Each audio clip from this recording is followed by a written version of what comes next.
वो अभी देखा चौहान मंदिर बंद है। बंद। हाँ ठीक है। पानी तो लेना दीजिए, पानी नहीं लेवा तो ये ना ना करके बंद है मछली। चौहान मंदिर तैयार है तो बोलो चौहान मंदिर तैयार है कभी बढ़िया रहो।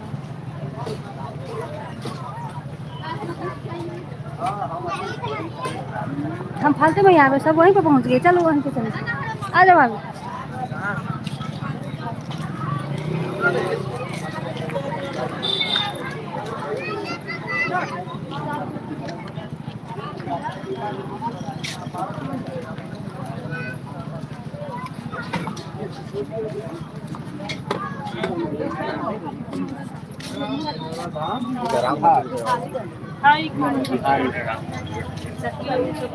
राम मंदिर बनेगा ऐसा।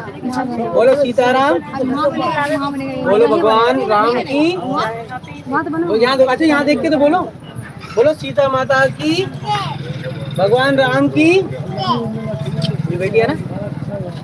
चलो बेटी ये बंद है, ये है।